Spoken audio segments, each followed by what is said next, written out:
Ah, the rising sun. Fashionable, yet controversial. Now see, for people over here, namely Korea and China, this flag is the symbol of a pretty brutal military regime, which, yeah, that's true. However, if we were to jump all the way to here to all this, your conversation about the rising sun would probably end up like this. What you think of this flag? Oh, I mean, it looks cool, I guess. Okay. Okay, look, quick disclaimer, this part of the video is mainly for people who don't know the current politics or usage of the rising sun, so if you already know that, then just by all means skip ahead, it's not hard. Okay, great, it's dandy we know what everyone else thinks, but what about the land of the rising waifu itself? Yeah, first off, the rising sun is not something you're gonna commonly see in Japan. You could probably live there for years and not see this thing, but it's just something that pops up every now and then, namely at fishing boats, certain festivities, or sporting events. It's like seeing your state flag. Who cares, right? Where the rising sun is predominantly used today is actually Japan's military, and its use in the ground and maritime self-defense forces is directly what inspired this video. And it really doesn't take a lot of searching for you to find a ton of examples of the rising sun being used there. Also, just quick FYI, I'm going to be using the Japanese word jietai to refer to the self-defense forces from now on because it's much easier to say than the English equivalent. And just take a look at some of these examples I found within a few minutes. This Maritime Jietai Boot Camp graduation, this Ground Jietai Troop Review, a National Military Parade from 2016, this parade in Sasebo, and the Maritime Jietai actually sailing into Pearl Harbor. And this right here, this military use is the source of all the drama with the rising sun currently, namely from South Korea. And look, whilst people here in the US saw Japan flying the rising sun into Pearl as a sign of how far we've come since the war, that is just not how people in South Korea see it. In fact, the South Korean government has called for the rising sun to be banned at the Tokyo Olympics, and multiple military exercises between the countries have been hampered or cancelled because Japan uses the rising sun. And look, I'm not here to clown on the Koreans. I think the average person could understand why they don't like this flag, but let's step back for a minute. I am wasting my time presenting modern day politics when I want to start a history channel. What actually is the origin of this flag? Is it a Meiji era military symbol, or is it something that's had a long, fruitful history in Japanese culture? Well, let's find out. Our journey begins here in 701 AD at the Imperial Palace in what's now Nara, Japan. Here at Emperor Monmu's ceremony, we have the first ever mention of what could very well be the Hinumaru. You said that we would get to the rising sun. What the hell is this, Angel?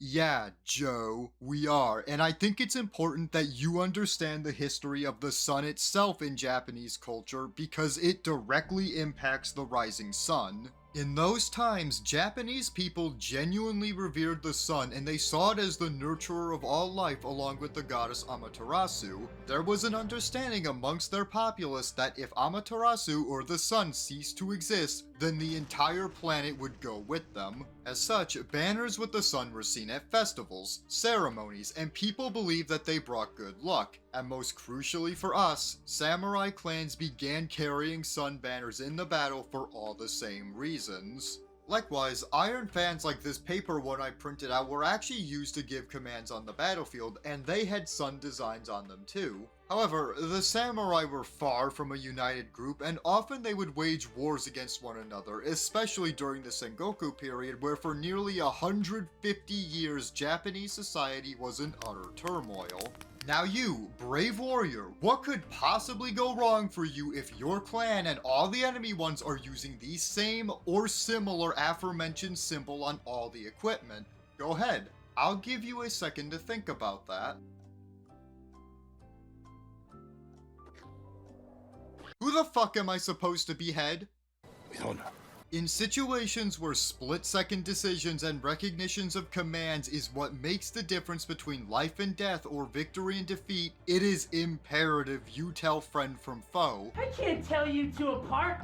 All you white people look the same. What? We look nothing alike.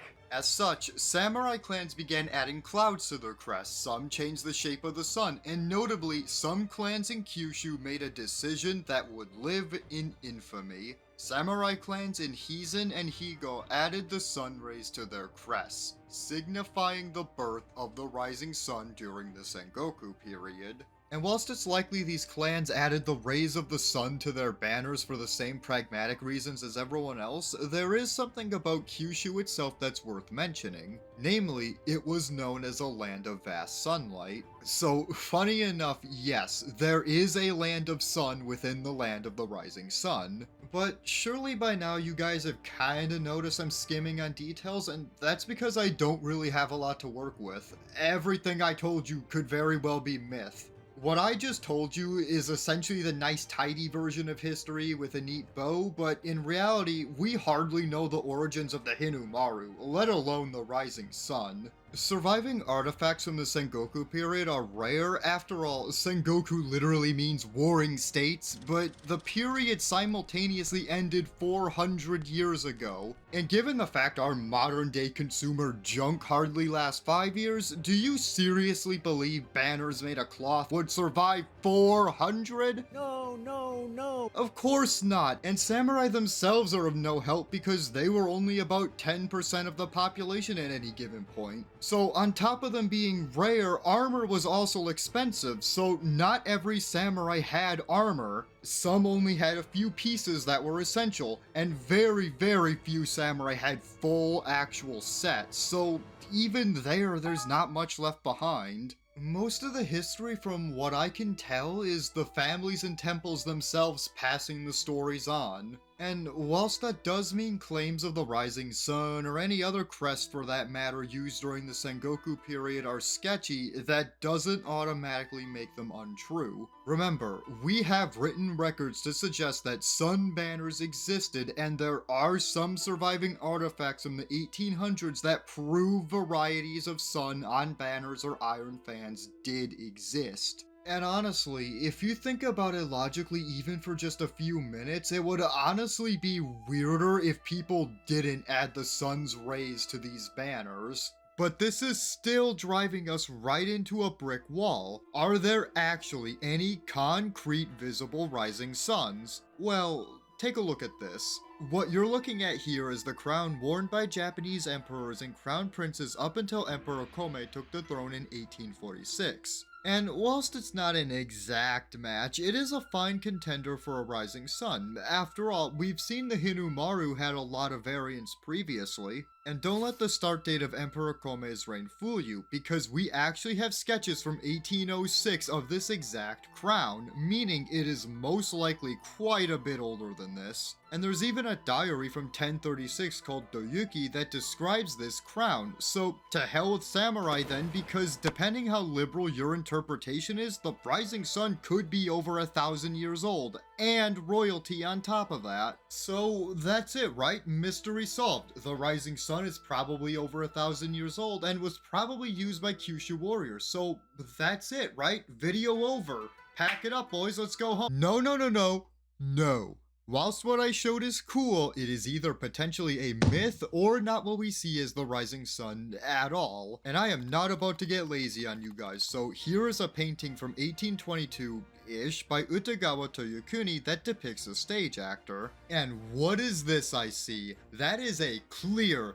definitive, without a doubt recognizable rising sun as we know it. And given this is representing a stage play, I think it is safe to assume that by this point in time, the rising sun had been a part of wider Japanese culture. And indeed, the 1800s is when we see the most recognizable rising suns, many of which were made before the Meiji Restoration. Everything I am flashing on your screen right now, assuming this isn't your background track, was painted before the Meiji Restoration. So we can actually see that by the 1800s, the rising sun, this had been a pretty normal symbol within ordinary Japanese culture. So how did this thing become a military symbol then if it was common with the average man? Well, that's actually a pretty interesting story that involves Konpaido and a lot of bureaucracy. So let's go explore that real quick. And by the way, yes, this thing actually is authentic. I love it. When the new government was established in 1868, they didn't have a unified banner for the army to fly and fight under, so consequently, most domains loyal to the new government flew a variety of banners into battle during the Boshin War. Most of these, as you probably could have guessed, were actually just their pre-existing domain banners. Shortly after the pro-shogunate's forces' defeat in 1869, the military department believed the morale and solidarity of its soldiers could be raised if they were to institute a unified symbol for the biggest clans in the army. One of the main figures assigned to creating this unifying standard was a junior officer named Soga Tsukunori, and whilst I couldn't find any direct answers as to why he chose the Rising Sun, Tsukunori has one connection that makes this video come full circle. He was from Fukuoka.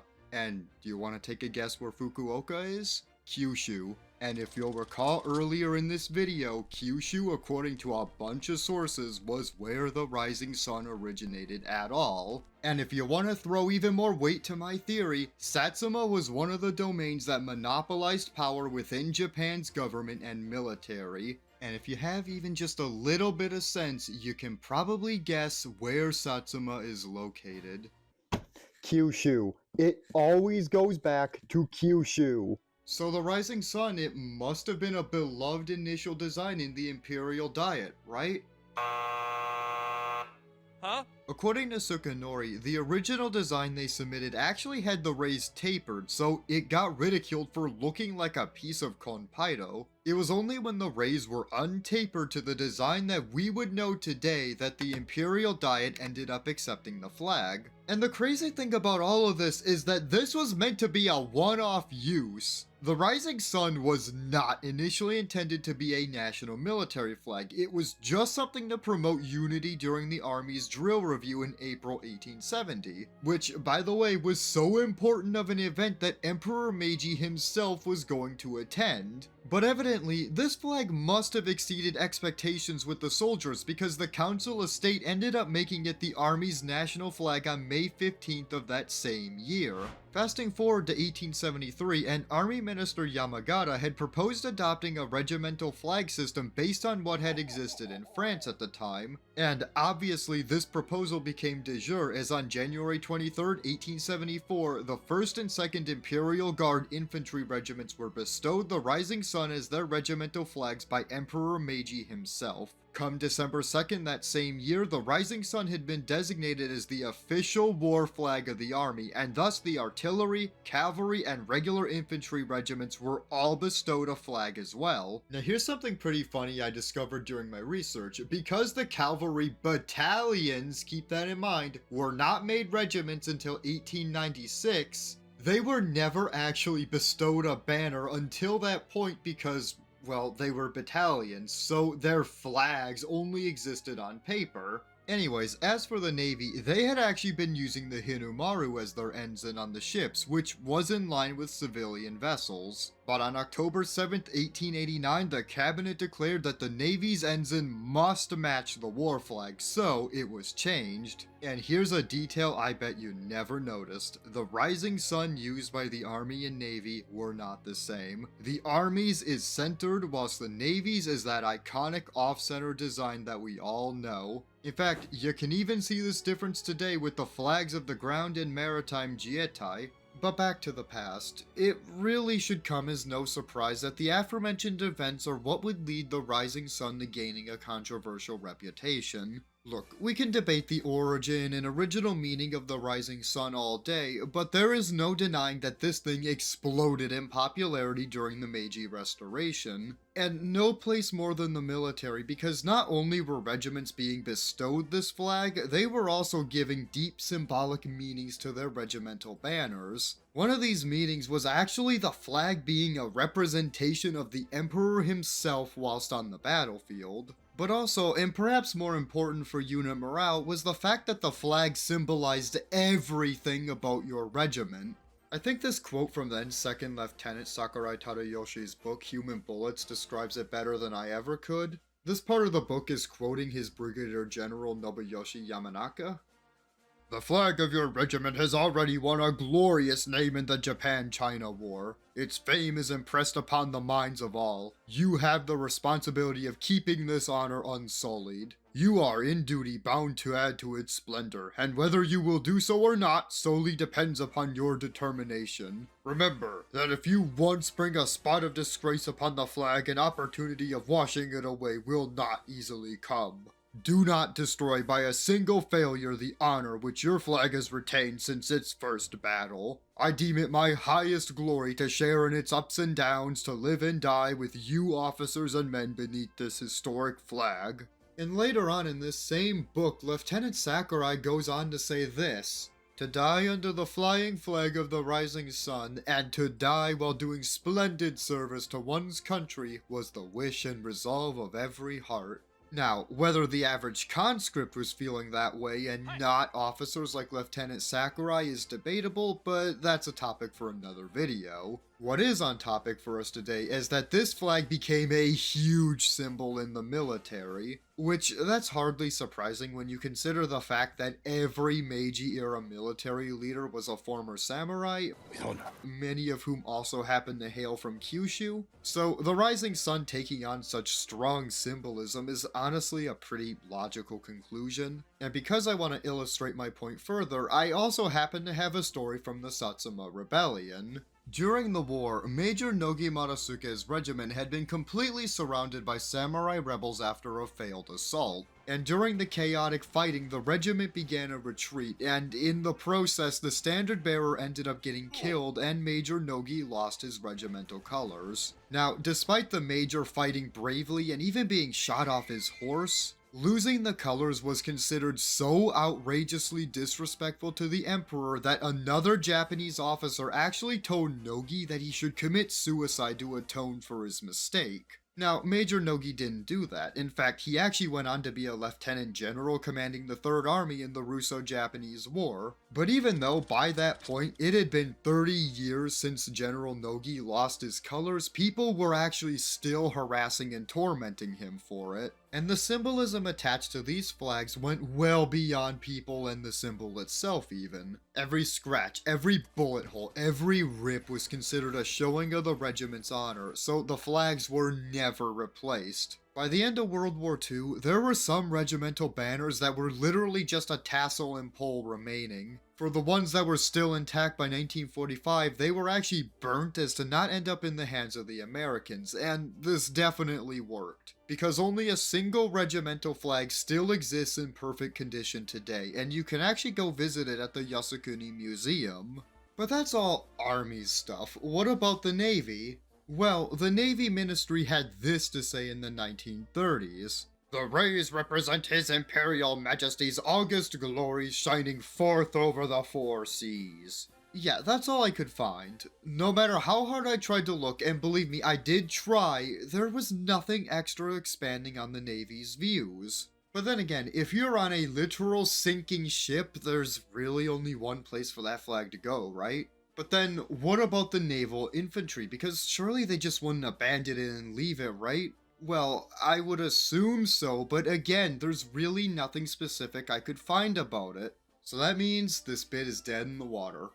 On the cultural front, a lot of things actually remain the same. Remember way back when I talked about the rising sun and art, fishing, and all that jazz? Well, none of that really changed. In fact, artistic depictions with the rising sun were more popular than ever in this period. Where changes really began on the home front was with your everyday peasant also embracing the militaristic meaning of the flag. By the time of the Russo-Japanese War, entire villages would hold ceremonies celebrating their sons going off to fight in whatever conflict they were engaged in. And by the 1930s, the rising sun had been a common appearance at these farewell ceremonies too. So this all begs a final question then. Why did Japan's public and later the Jietai retain this flag? Well, for the Japanese public, the idea of using the sun with its rays is almost certainly a concept that's hundreds of years old. Even with the symbol gaining more militaristic attributes later on, there were still plenty of other historic and at the time current uses that separated the symbol from the military, and I think that remains true today as well. As for Japan's Jietai, that answer is shockingly hard to find outside of Wikipedia, and honestly, I refuse to use Wikipedia as a source, but from what it seems, there weren't even any other designs considered for the flags. Which honestly, that makes sense when you consider the fact that when the Jietai was formed, most of its officers and a good chunk of the enlisted personnel were veterans of the imperial military. However, I don't think that's all there is to it. Even with the high amount of imperial veterans in the Jietai, it's hard to imagine another flag the government itself could have wanted to adopt. The Rising Sun, after all, is steeped in tradition and even has supposed links to the samurai. But even if that connection to the samurai is completely mythical, this is still the flag that brought Japan into the modern era, and one could argue that before the 20s, Japan wasn't any better or worse than the other colonial powers of the era, so why should they abandon the Rising Sun when Germany retains the Iron Cross for similar reasons? On top of that, a whole bunch of former colonial powers keep the national flags they've always had due to historic reasons. And even the partial inspiration for this video, South Korea, isn't perfect because they were doing some horrible things in Vietnam. Yet Vietnam hasn't demanded South Korea change their flag, nor have they demanded South Korea change the patches of the units that committed these horrible acts. But this is just what I feel. Feel free to type your own thoughts down below in the comments, and please, do subscribe and like the video if you enjoyed watching. In an era where AI-generated junk is flooding our feeds consistently, human creators need your support now more than ever. And I hope you do stick around, because my next video is gonna be about the life of the everyday peasants during the Meiji Restoration.